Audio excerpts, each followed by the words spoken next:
Our next teller, she has heard the call of the wild, and she's answered it. From exploring our grand natural landscapes all around the world to sometimes telling twisted views of some of our folk tales. And she brings us listeners right along with her for the ride. Let's all welcome a new voice, Ingrid Nixon.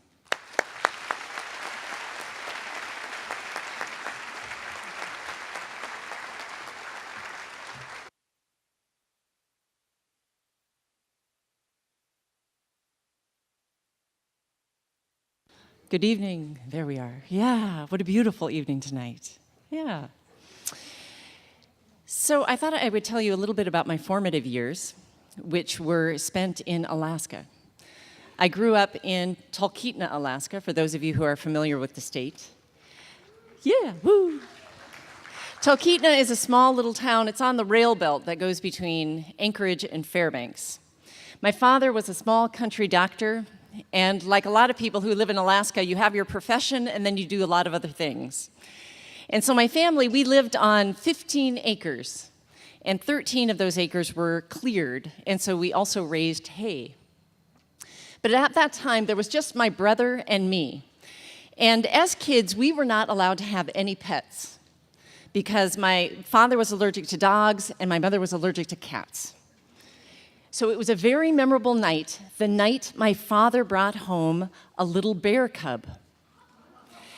He'd been given this cub by one of his patients. We never did know what happened to its mother. It was a little grizzly cub.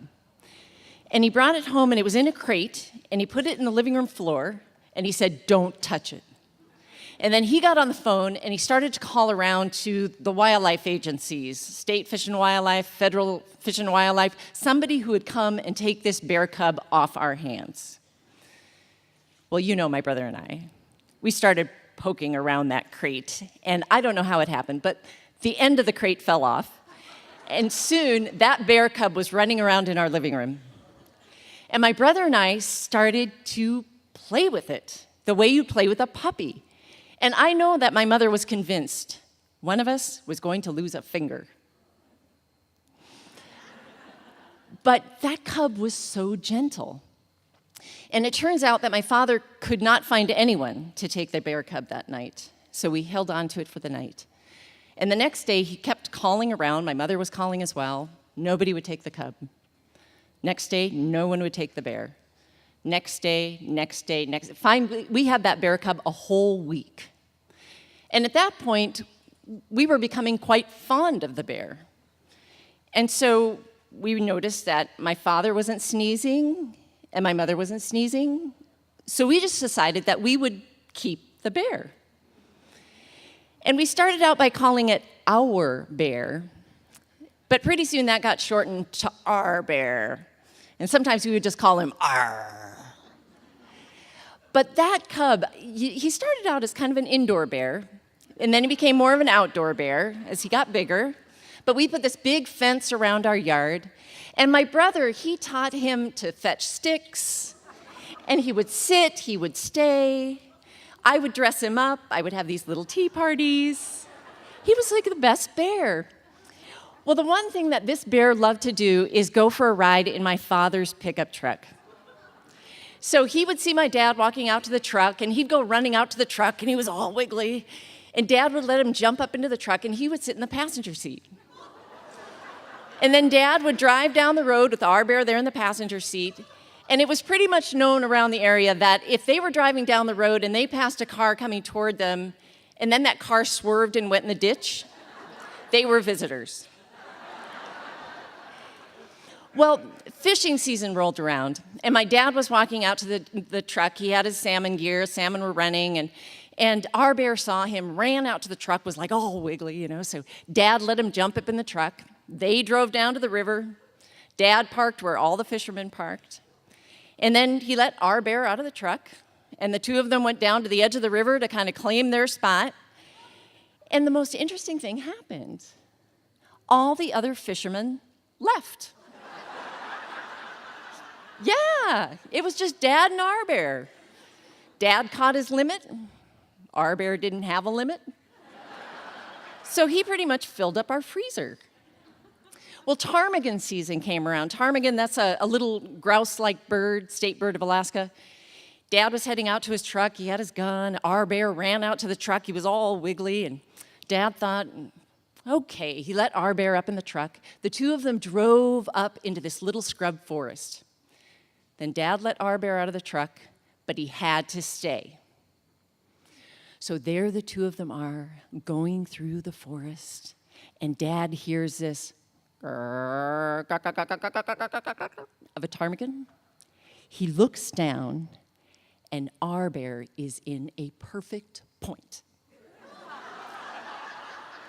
And then the ptarmigan flushed, Dad shot, and our bear retrieved the birds.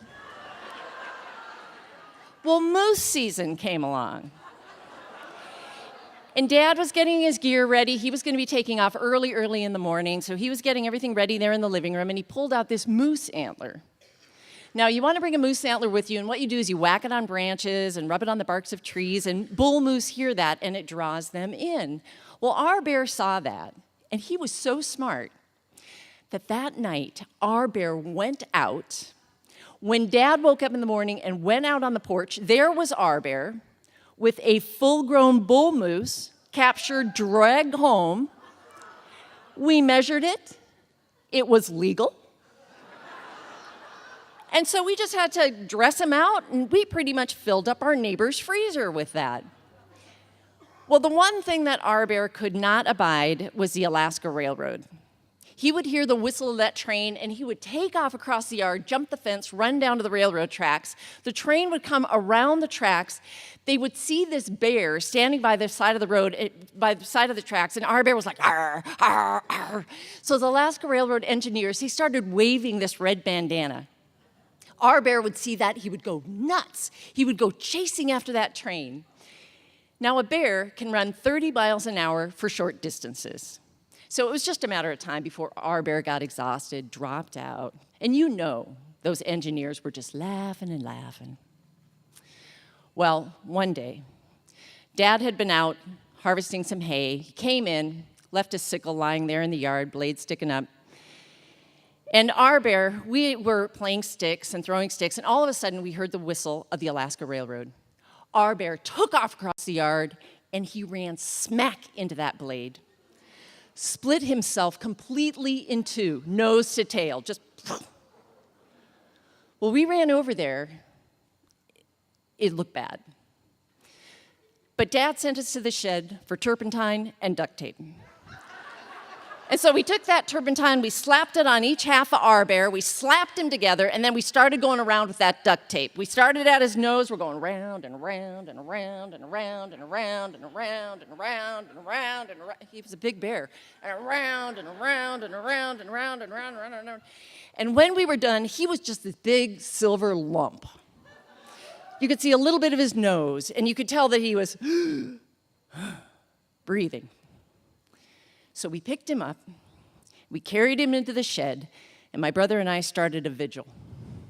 We sat there that first week just watching him breathe. By the second week, he was wiggling a little bit. But by the third week, he was wiggling a lot. And that's when my dad said, okay, it's all right to remove the duct tape. Now, I don't know, have you ever had a piece of duct tape stuck to a hairy part of your body and then ripped off? Yeah, we were not going to do that to our bear, no. So we got scissors. We started cutting away at that duct tape. And when we were done, he was a little mangy looking, had some bald patches.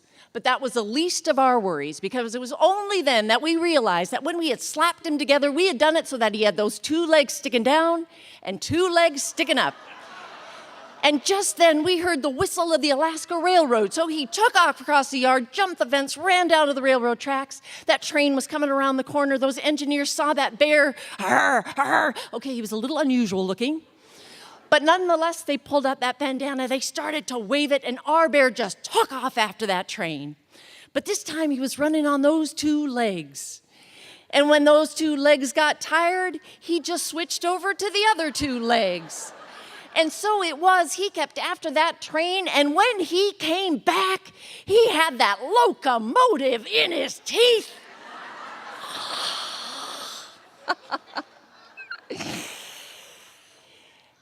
And let's just say, those Alaska Railroad engineers, they don't wave that red bandana anymore.